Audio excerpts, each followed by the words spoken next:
going on, everybody? It is your host, Neil Villapiano, and welcome to another exciting edition of Mofobo Network Sports Presents here on YouTube, the best place to get the most up-to-date news and topics going on in the wide world of sports. As always, thank you guys so very much for taking some time out of your day to check this video out. I do greatly appreciate it. If you like this video, please make sure to leave a like, comment what you thought of the video, hit the subscribe button, as well as hit the notification bell so you don't miss any new videos that we post here on YouTube every single week. We have a great topic to discuss with you guys today, as you can tell from my background, as well as the thumbnail for this video. We are going to be talking about what has happened with Deshaun Watson and the Houston Texans. We have a bunch to get to today, so without further ado, as I always say, let's kick some Mofobo. So for those of you that don't know, all-pro quarterback Deshaun Watson of the Houston Texans has some major issues with the Texans organization. And we're going to kind of bring you up to speed as to how we got to this point. So it really started back when the Texans just last year in the postseason lost in the AFC divisional round to the Kansas City Chiefs, who went on to win the Super Bowl last year, after the Texans had a 24-0 lead midway through the second quarter. I still remember being in shock that the Texans were up by 24 points and really just kicking absolute mofobo against the Chiefs. But because of classic Bill O'Brien and whatever else you want to say, the Texans ended up blowing that lead and ended up losing the game going away. I mean, they got beat up by a couple of scores when it was all said and done. And that was really a tough pill to swallow for everybody on the Texans, because it really did look like we were going to end up having a Tennessee Titans, Houston Texans AFC championship game. And who knows, maybe the Texans go on to win that AFC championship game and play in their first ever Super Bowl. And we would have added one less team to the list of teams that have never made it to the Super Bowl. I think that the Texans, that was their best shot in a long time, maybe even in their history, to getting to a Super Bowl. And I think that the chance of them getting to the Super Bowl now is way slimmer. And it's because of this.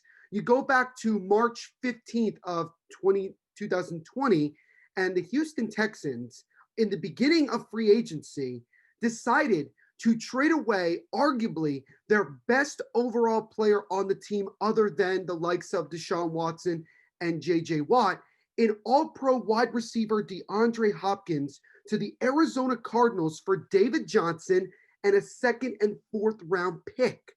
And I was stunned, because this is how it all went down. It first was reported that the Cardinals were trading away David Johnson. And I said, that's great. They finally got his contract off the books, and there we go.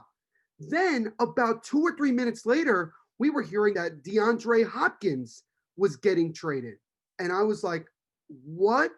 Where is he going? And then it all came to fruition that the Texans were trading DeAndre Hopkins for David Johnson and a couple of picks. I think also the Texans had to give up a pick or two as well in the deal. I'm not totally 100% sure, but it was really a stunner. And you looked at it and you said, how is this improving the Texans? How is this getting them closer to being a Super Bowl contender? Now, they ended up bringing in Brandon Cooks, and they also have Randall Cobb, and Will Fuller was hopefully, trying to stay healthy for at least one full season. But you looked at it and said, they're not that much better. In many ways, they're worse, because you're trading a top 5, maybe even top 3 wide receiver in the NFL for literally nothing. That's no disrespect to David Johnson, because a couple years ago, David Johnson had, a couple really good years, running the football for the Cardinals, but injuries have really slowed him down. And for a guy that's starting to approach the wrong age of 30, that's also a huge gamble. And we have to remember this. Bill O'Brien was the head coach and general manager of the Houston Texans. He wasn't just the head coach, he was also the general manager. So he was the one that orchestrated this trade and made it happen.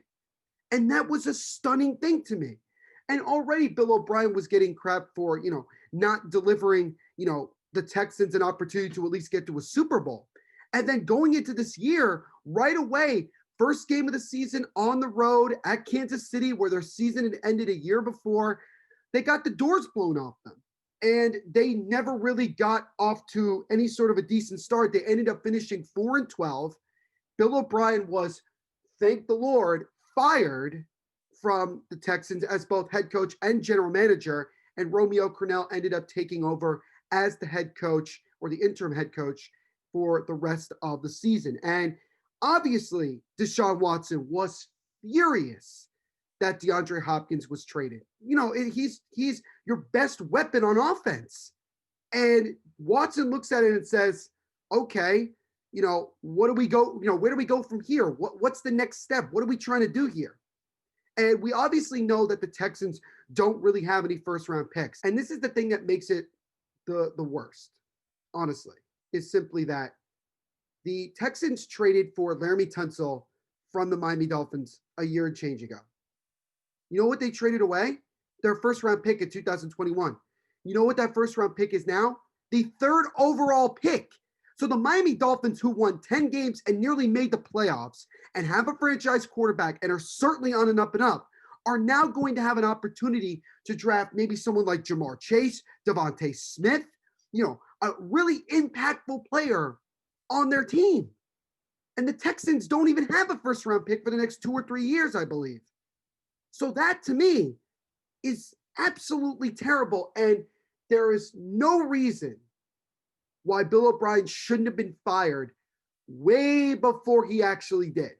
He should have been fired after the DeAndre Hopkins trade, because you knew right away that the Texans were not going to be as good, and they were quite bad. And their defense really struggled. Deshaun Watson threw for well over 4,000 yards, the most passing yards in the league. But, he was throwing to, solid receivers, not great ones. And, Will Fuller ended up getting suspended the last couple of games due to PEDs. So obviously Deshaun Watson had to deal with frustration after frustration through this year. And I picked him at the beginning of the season to be my MVP candidate because I felt like he had so much to prove and he was going to ball out. And he still balled out, but not to the level that would be considered for most valuable player, which I still think he should have gotten a little bit of recognition. But then again, when you're the starting quarterback for a 4-12 team, you're not going to get much recognition. And then this is where things really, really got to the point that we're at now. And this has kind of transpired over the last 3 or 4 weeks. The Texans were clearly looking for a new general manager and a new head coach. I'm sure the Texans don't want to have to hire somebody that takes both roles. They've already experienced that. They're not going down that road again. The owner of the Houston Texans, Cal McNair, went out and hired former New England Patriots director of player personnel, Nick Caserio, as the team's new general manager, a move that reportedly pissed off Deshaun Watson, not because of Nick Caserio. Deshaun Watson has no problems with the Texans hiring Nick Caserio. Here's the actual problem. The Texans, after they had given Deshaun Watson his contract extension last year, they had promised him, from the reports that I saw, they had promised him that they were going to keep him in the loop and constantly ask for his input when it came to hiring a general manager, getting a new head coach, even to an extent getting player personnel, because he is your franchise. He really is. He is your franchise player. And Deshaun Watson was like, cool, I'm really glad that you guys want me to do that. And then the owner of the team decides to go against what he promised and break that promise and go hire a GM himself. And to top it all off, the Texans with McNair and also Caserio are basically looking for head coaches. And again, they're not consulting Deshaun Watson. And so basically, the Texans just said, nah, screw you. We're going to do things our own way. Now, when you're the owner of a professional sports team, do you have the right to do things like that? Absolutely. But you promised your star player, who you are paying a huge amount of money for, that you're going to, let him be involved in this process to put the team in the best position to succeed. And you just break it. I mean, it's ridiculous. It's absolutely ridiculous. And that's the thing that really kind of put Deshaun Watson over the edge. And another thing that came out right after that was that Deshaun Watson was reportedly very angry that the Texans weren't interviewing Kansas City Chiefs offensive coordinator Eric Bieniemy. Now, after that report came out a couple days later, the Texans ended up, interviewing Eric Bieniemy, and he's one of the 3 or 4 finalists for the head coaching job. And maybe the Texans will wait till after the season, whenever the Chiefs season ends, whether it's in the AFC Championship game or the Super Bowl, and then maybe they'll hire him. I don't know. They may be too impatient and they may decide to hire someone else. I am not sure. And then Deshaun Watson began to not take the Texans' phone calls. Apparently, the Texans have tried to contact him numerous times over the last couple of weeks, and he has not even come close to talking to the Texans. He's very, very angry. And that's where the whole Deshaun Watson trade rumors started to come out, because some NFL executives have spoken to ESPN, NFL Network, and other reporters that they all believe that Deshaun Watson has played his last game in Houston, that this is a bridge that cannot be fixed. Like, this has been burned to the ground. It's basically, burnt charcoal. I mean, that's what it is. And so basically now the question is simply this: will Deshaun Watson actually get traded? And if he does, who is he going to end up getting traded to? This video is not going to talk about the possibilities. I mean, I'll just quickly throw out a couple. I think that the Jets, the Miami Dolphins, the San Francisco 49ers, the New England Patriots, and the Detroit Lions, to just name a few, I think would be places that teams could come up with a good package to trade for a star quarterback like Deshaun Watson. But you also have to remember this. Deshaun Watson just last year signed a 4-year, $156 million contract extension with a no-trade clause. So the Texans can't just simply trade him away to whoever they feel like trading him to.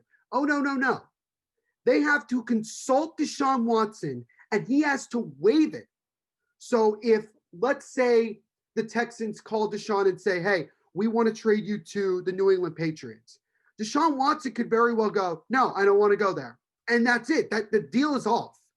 They can, both sides could agree on the terms, but that's pretty, if Deshaun Watson is not cool with it, the deal doesn't happen.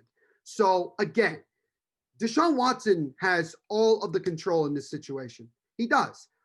He could just, decide to continue to not speak to the Texans.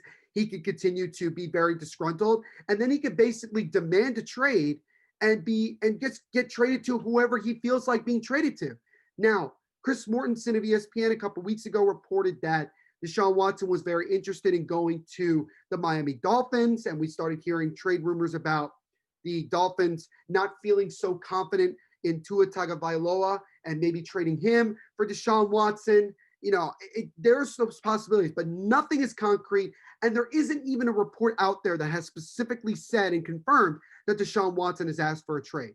But a lot of people believe that they wouldn't be surprised that within the next couple of weeks, unless the Texans do a huge amount to try to regain Deshaun Watson's trust, that Deshaun Watson is going to demand a trade, or there's going to be a trade in the works nonetheless.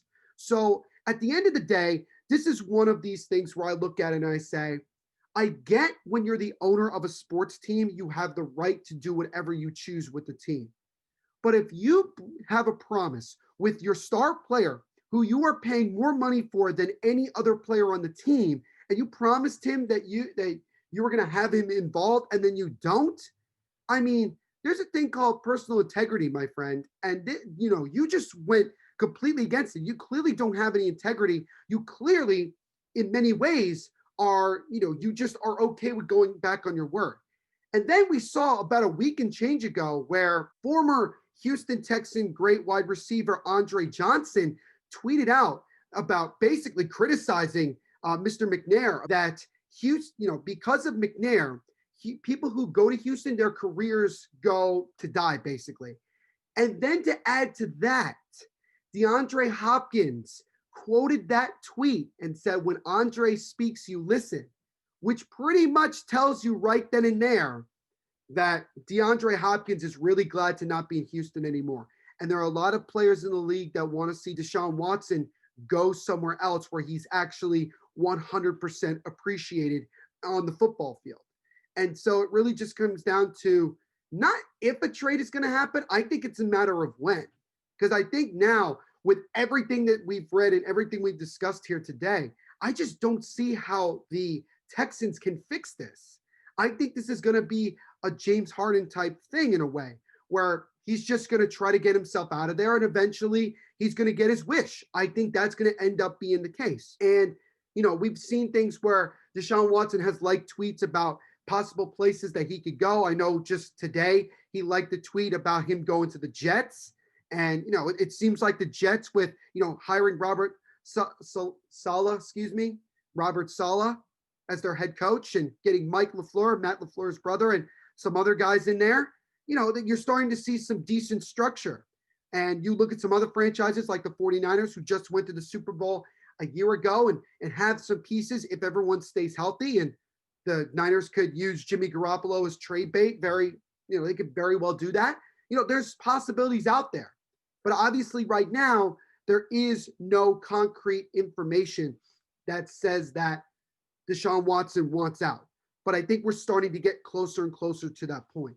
So to kind of recap this whole thing, it's just absolutely ridiculous that an owner and an organization would do that to their star player. And this is why smaller market teams, and yes, the Houston Texans are, in my opinion, a small market team, why they struggle to find consistency. Because when it comes down to money and it comes down to how you treat your players, they just don't do it correctly. And eventually they move on to somewhere else, a bigger market, a better team, and they thrive. And you look at it and say, what might have been? I mean, we've seen this in sports so many times. But the bottom line with this is simply that Deshaun Watson doesn't deserve this. He doesn't deserve to be disrespected like that. And the fact that he was promised all these things that are not even coming close to talking to him or consulting him is ridiculous. He's absolutely ridiculous. And I know that Deshaun Watson now is not even wanting to talk to the Texans, but he has every right to be that way. He has every single right to be that upset and to not want to talk to these people. I think the next time you're going to hear him talk to the organization, I think he's going to actually demand a trade. I really do.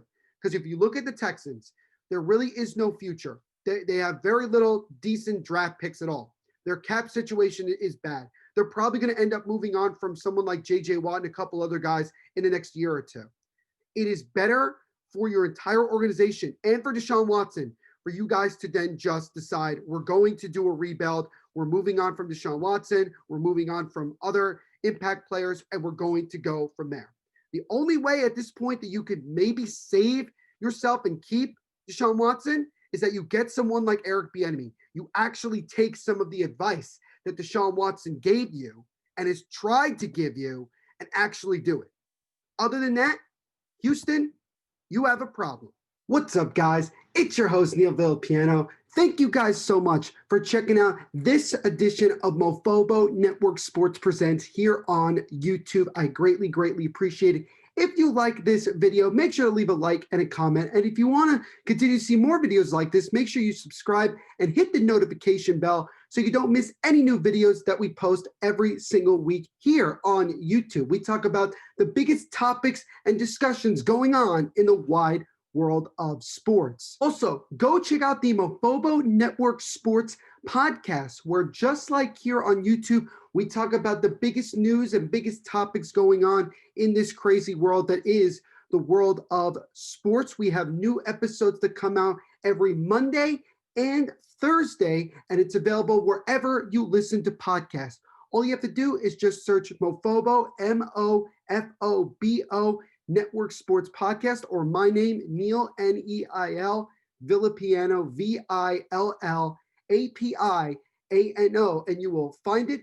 You can also stay up to date with not only the YouTube videos, but also the podcast episodes by following me on Twitter at THENVPSHOW, on Instagram at NVPQB11, and also make sure to go subscribe to the Mofobo Network Facebook page. If you want to listen to more of my voice, make sure you go like and subscribe to the Devil's State of Mind podcast on the Hockey Podcast Network. It is the best place to get the most up-to-date news about your New Jersey Devils. You can go and listen to this wherever you listen to podcasts. Just search Devil's State of Mind or Hockey Podcast Network and you will find it. Also, to make sure to go and subscribe to some of the other podcasts that we have on the network. We have a podcast for all the teams in the National Hockey League and a lot of other hockey-based podcasts on there. So please go check all of those out as well. You can follow the Devil's State of Mind podcast on Twitter at Devil's State and also on Instagram and Facebook at Devil's State of Mind. Make sure to also follow the Hockey Podcast Network on all social media platforms at HockeyPodNet. And last but certainly not least, go check out both my books that are available on Amazon and Barnes & Noble. The first is titled JETS, Pain, Pain, Pain. It's about the pain and ecstasy, no ecstasy, of being a New York Jets fan. And it basically documents all the painful games, painful memories, painful player decisions, and everything revolves around pain when it comes to being a New York Jets fan. The other book is titled Meet the Mets Mess, the REGRETS of New York Town. And it talks about all the regrets and everything that revolves around being a New York Mets fan. And even when they won world championships in 1969 and 1986, in the middle of those years, as well as many years after, there is still a lot of regret. So if you're a Mets fan or a Jets fan or both, or if you know someone who's one of those, make sure to go check out both of these books. They are definitely for you. They are available for hardcover and ebook for the price of $19.69. And if you're a fan of either one of these teams or a sports fanatic, you probably guessed why it chose that price. So go check those books out. Again, JETS, Pain, Pain, Pain, and Meet the Mets Mess, the REGRETS of New York Town. So everyone, once again, thank you very much for checking out this edition of Mofobo Network Sports Presents, and we will see you in the next episode. Continue to be the amazing, hardworking people that you are. Continue to always be yourself, no matter what goes on in the world. And just remember one thing, to kick some Mofobo.